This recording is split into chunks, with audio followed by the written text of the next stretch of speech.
Hello and welcome to the Talking Food with Bid Food podcast. I'm Joe Inglis, and for this episode, we'll be talking about what you need to do to operate under the new plastic packaging tax. On the 1st of April this year, the UK government introduced this new tax to help incentivise businesses to increase the recyclability of their plastic packaging.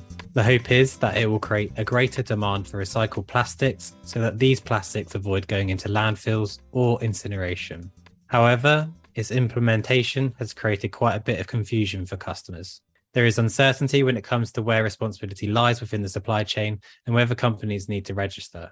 During this episode, we're going to be joined by Graham Hastings-Styles, Bid Food's Sustainability Packaging Manager.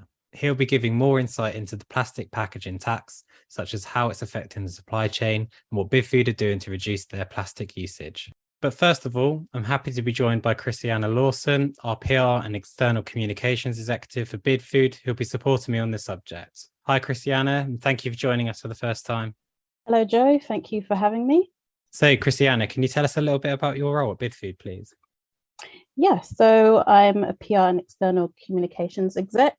So my role involves working in the press office and writing external comms that showcase our expertise in a range of foodie-related topics, from the latest trends and legislations to current news like food inflation.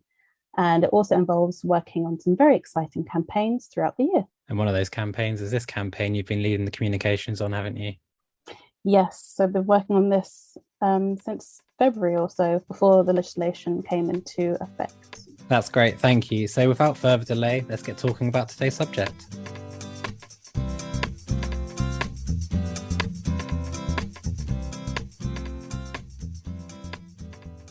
So as we move on to this episode's subject, I'd like to start things off by giving a warm welcome to Graham. Graham, thank you for joining us. Thank you very much, Joe. No problem at all. So to start things off, could you introduce yourself and share with the audience a bit about what your role is at Bid Food? Of course, yeah. My name is Graham Hastings-Styles, and I'm the new Sustainable Packaging Manager for Bid Food UK. I've been with the business now for 5 months. My job here at Bid Food is to help the business to fulfill its goals in regard environmental sustainability, and to ensure that Bid Food adheres to all relevant UK packaging related legislation. Now, I've been in the packaging industry for over 20 years, and my previous roles have seen me working in areas such as home care, personal care, retail, pharmaceuticals, and packaging manufacturing. Could you explain to our audience members what the plastic tax is and why it was introduced? Certainly I can. Now, this bit's going to sound a little bit wordy because this has been taken directly from the government website, because of this being the legislative piece for the plastic packaging tax. I want to make sure that everyone's fully aware of this piece. So this is a new tax that will apply to plastic packaging that's been manufactured in or imported into the UK that doesn't contain at least 30% recycled material. Plastic packaging is packaging that is predominantly plastic by weight. Now, this tax will not apply to any plastic packaging which does contain at least 30% recycled material, or any packaging which is not predominantly plastic by weight. Now, imported plastic will be liable to the tax whether the packaging is unfilled or filled. Now, the aim of the tax is to provide a clear economic incentive for businesses to use recycled plastic in the manufacture of plastic packaging, which will create greater demand for this material. In turn, this will hopefully stimulate increased levels of recycling and collection of plastic waste, diverting it away from landfill or incineration. That's great. Thank you, Graham. So to kind of help with what's in scope, what is and what isn't considered plastic packaging and who is affected by the tax? Okay, so in regard to the plastic packaging tax, a plastic means a polymer material to which additives or substances might have been added. Now, this does include plastic polymers which are biodegradable, compostable, and oxydegradable as well. Now, the tax includes manufactured components and packaging involved in the containment the use of and the transport of finished goods. Now, import transit packaging, such as stretch wrap, shrink wrap, and banding, isn't included in the tax liability. Now, the tax will impact businesses that manufacture 10 tonnes or more per annum of plastic components in the UK, or who directly import 10 tonnes or more of components and finished goods that contain packaging which is predominantly plastic. So how much of a problem is plastic consumption in our industry? Well, looking at the figures, in the UK alone, we generate more than 2 million metric tonnes of plastic packaging waste per year. And this equates to roughly 36 kilograms of plastic packaging waste per person. Wow, that is crazy amount of numbers, really. Thank you for sharing that insights. So now we're going to dig a little bit deeper into this topic and how this affects businesses in our industry. Plus, we'll discuss what businesses and what BidFood are doing to reduce plastic usage.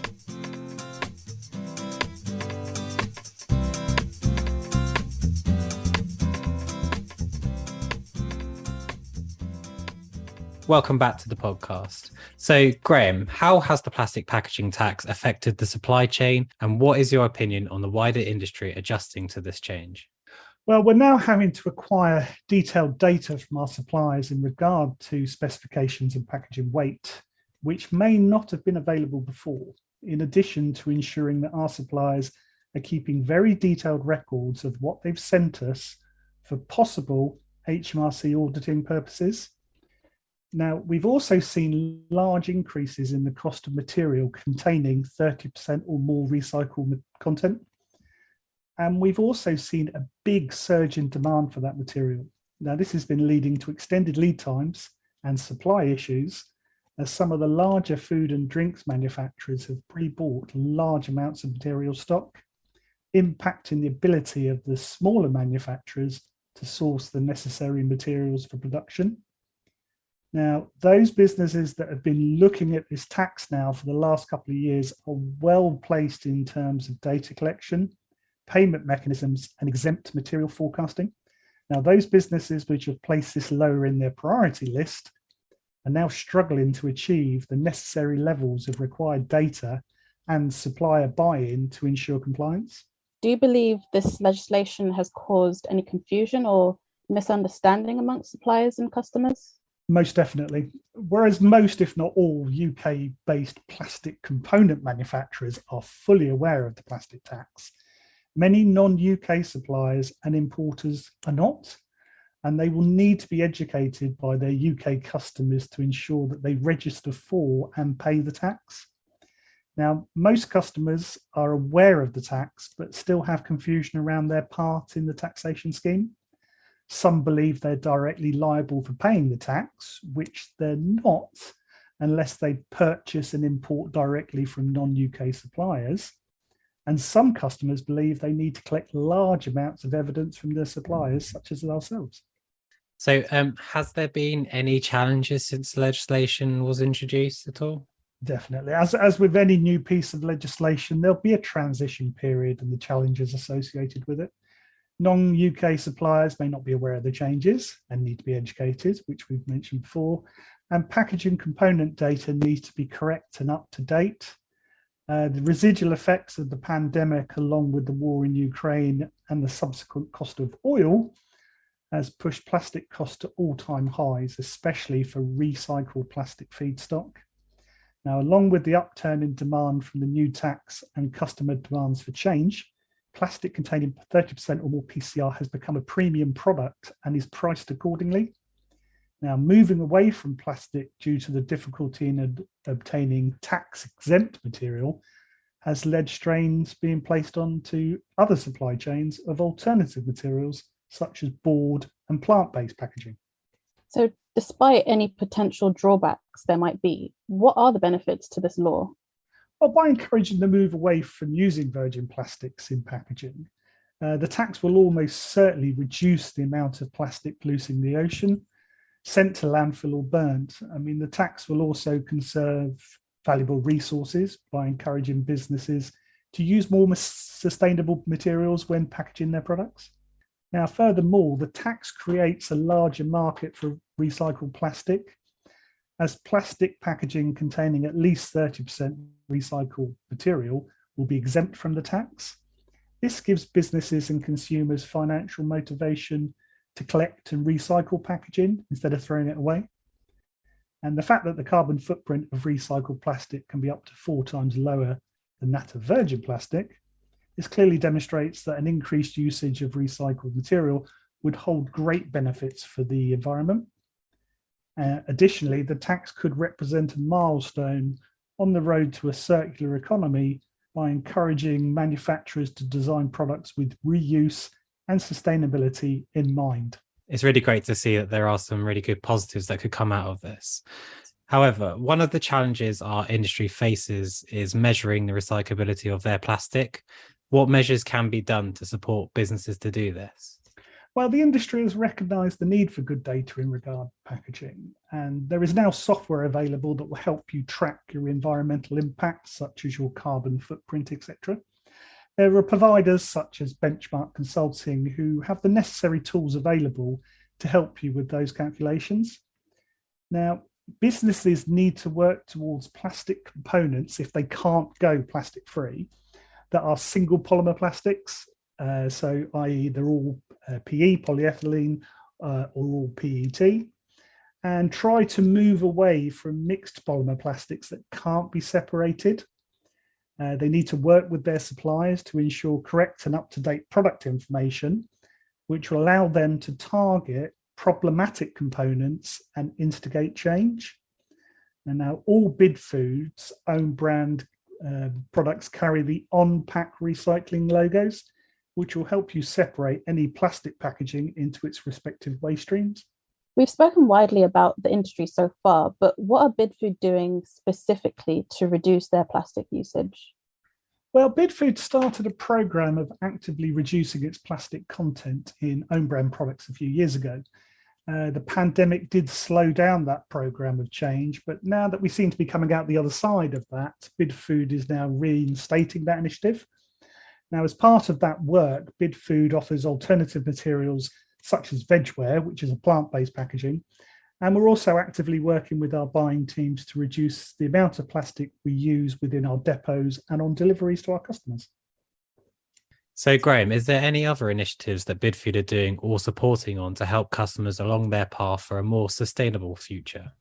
Most definitely. I mean, Bid Food is an active member of the UK Plastics Pact 2025 and is working on a variety of initiatives from reducing plastic, reducing overall packaging weights, removal of non-detectable plastics in recycling streams, to removal of all single-use plastics from its portfolio where possible and where safe. Now, Bid Food has embraced ESG, and it includes a program aligned with the UN's Sustainable Development Goals. Now, this program includes engaging our communities, empowering our people, offering healthier and sustainable choices, and managing our impacts.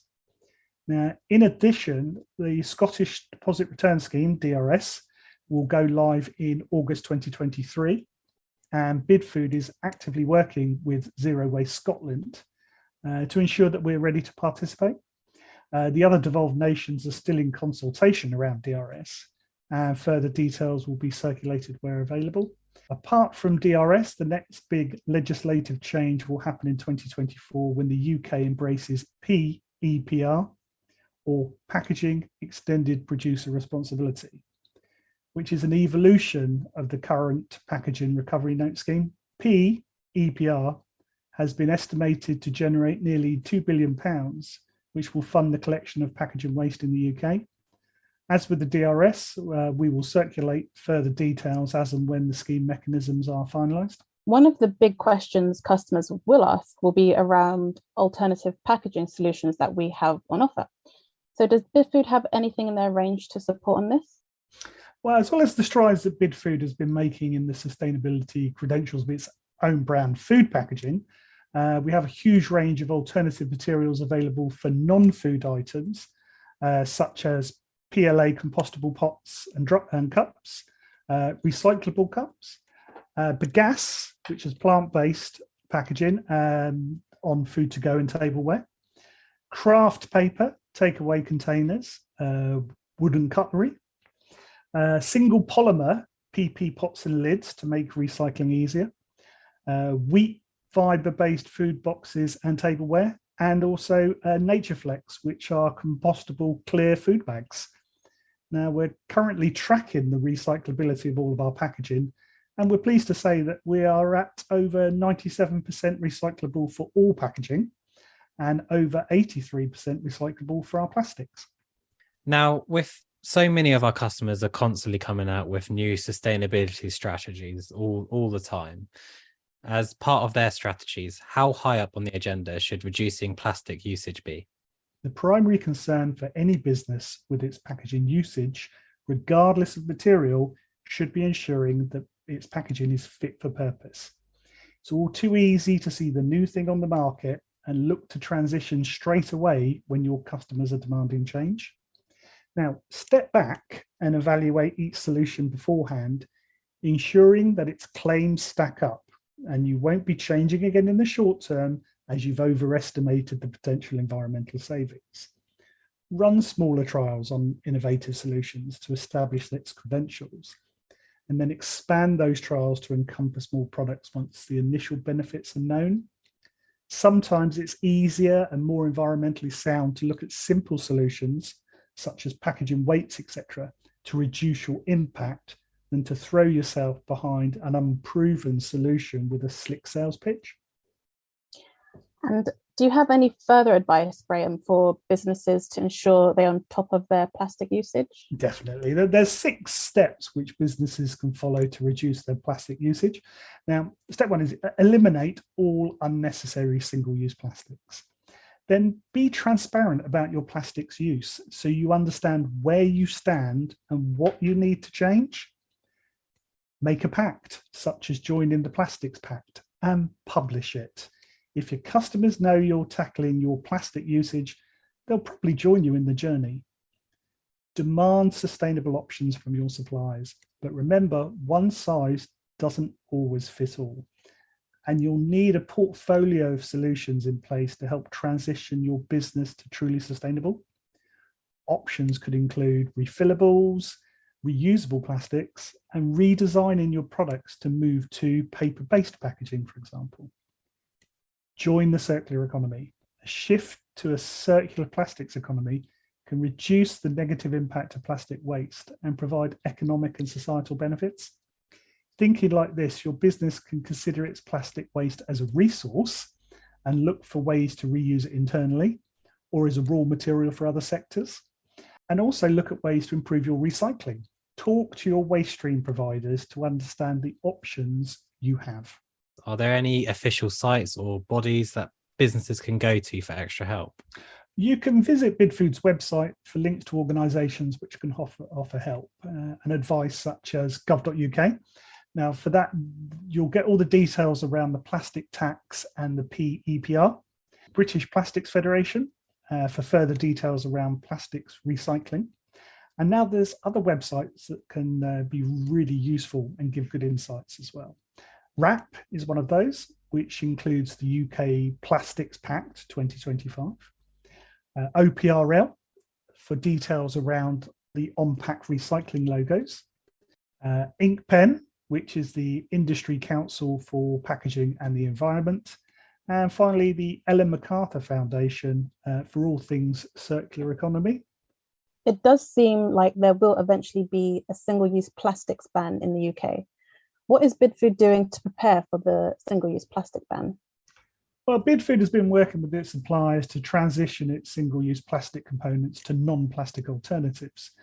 We now have a range of paper straws along with wooden and paper-based cutlery and stirrers, in addition to the plant-based packaging which we sell. Now, we're working with our Scottish sales team at the moment to promote the use of these alternatives, and we're committing to ensure that we follow the spirit of the single-use plastic ban in Scotland, even though currently there's a potential loophole in the Internal Markets Act, which is allowing businesses to circumvent the single-use plastics ban. Now, Scotland has requested an exemption to the IMA, which has been approved by the Lords, and now we're just waiting for Parliament to approve the exemption too. This exemption will close that loophole and ensure that no single-use plastics can be used in Scotland moving forward. That's great. But before I conclude this episode, I'd like to give a massive thank you to Graham for joining our podcast and sharing your brilliant insight and knowledge about this episode's topic. Thank you, Joe. No problem at all. And Christiana, thank you for joining me for the first time as co-host. It's been real fun. Thank you, Joe.